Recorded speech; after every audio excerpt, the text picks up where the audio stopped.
Statut, le conseil et l'expertise du CIG Petite Couronne.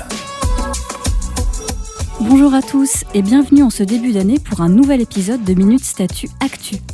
Parmi les dernières actualités statutaires, nous aborderons notamment la question de la rémunération du 1er mai et en fin de podcast, une jurisprudence à retenir sur le supplément familial de traitement. C'est parti. On commence avec un décret du 22 décembre dernier qui augmente le minimum de traitement dans la fonction publique. Ce minimum de traitement passe ainsi, à compter du 1er janvier 2023, à un indice majoré 353 au lieu de 352 et à un indice brut de 385 au lieu de 382 précédemment. Pour rappel, cette revalorisation vient s'ajouter aux 3 derniers relèvements du minimum de traitement intervenus en octobre 2021, janvier 2022 et mai 2022, afin de s'aligner avec l'augmentation du SMIC. Les conditions de renouvellement du congé de présence parentale sont désormais assouplies et harmonisées avec le Code du travail. C'est la loi de financement de la sécurité sociale pour 2023 qui le prévoit. Jusqu'à présent, les agents pouvaient bénéficier d'un congé de présence parentale d'une durée maximum de 310 jours ouvrés au cours d'une période de 36 mois. Dorénavant, le Code général de la fonction publique prévoit que le congé de présence parentale peut être renouvelé une fois au titre de la même maladie, accident ou handicap d'un enfant à charge. Attention toutefois, ce renouvellement ne peut se faire qu'à la double condition que l'agent ait déjà épuisé 310 jours de congé de présence parentale et que la période de 36 mois initialement accordée soit toujours en cours. La loi de finances pour 2023 vient de son côté corriger ce qui est qualifié comme une erreur de codification liée au traitement du 1er mai pour les agents de la fonction publique. Elle abroge ainsi l'article L621-9 du Code général de la fonction publique qui prévoyait la possibilité d'un doublement de rémunération pour les agents devant travailler le 1er mai en référence au Code du travail. Rappelons que cette mesure a fait l'objet de nombreux questionnements dès l'entrée en vigueur du Code général de la fonction publique en mars 2022, puisqu'elle ne reprenait pas de dispositions préexistantes. L'abrogation de l'article L621-9 du Code général de la fonction publique est entrée en vigueur au 1er janvier 2023.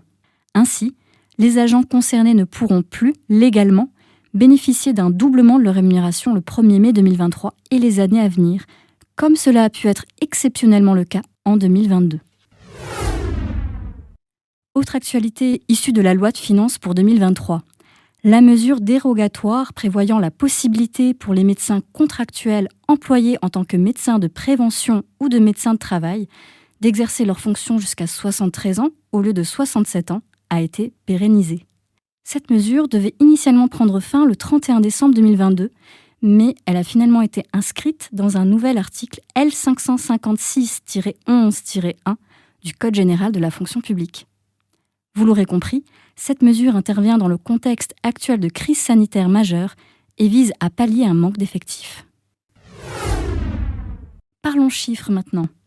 Le seuil d'affiliation à la CNRACL pour les professeurs territoriaux d'enseignement artistique et les assistants territoriaux d'enseignement artistique nommés dans un ou plusieurs emplois permanents à temps non complet est dorénavant précisé par décret. Ce seuil d'affiliation est déterminé en fonction de la durée hebdomadaire de service qui doit être au moins égale à 12 heures pour les professeurs d'enseignement artistique et à 15 heures pour les assistants d'enseignement artistique.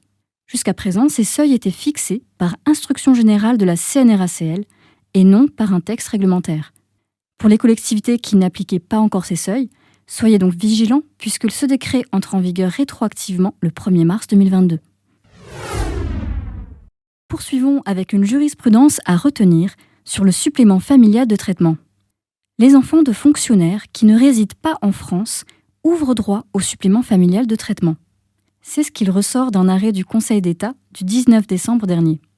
La haute juridiction a même enjoint la DGAFP à modifier son guide sur les modalités de calcul et de versement du SFT pour se conformer à cette décision. Si vous consultez ce guide, veillez donc bien à vérifier qu'il s'agit de la dernière version à jour. On termine par une veille des textes à paraître avec un des projets de décret examinés par le CSFPT qui a reçu un avis favorable et qui devrait bientôt être publié. Il s'agit du projet de décret relatif aux conditions de recrutement dans le cadre d'emploi de la police municipale et des agents sociaux territoriaux. Il prévoit notamment d'adapter le concours externe de directeur de police municipale pour les titulaires d'un doctorat. À noter que la prochaine séance du CSFPT se tiendra le 25 janvier. Voilà pour quelques-unes des dernières actualités. Pour aller plus loin, n'hésitez pas à consulter les documents et liens utiles que vous trouverez sous ce podcast.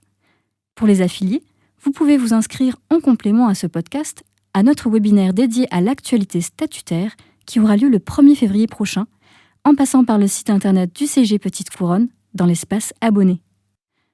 Je vous donne rendez-vous le mois prochain pour un grand format de Minute Statut. Nous aborderons les instances paritaires en compagnie d'intervenants experts en la matière. À très bientôt.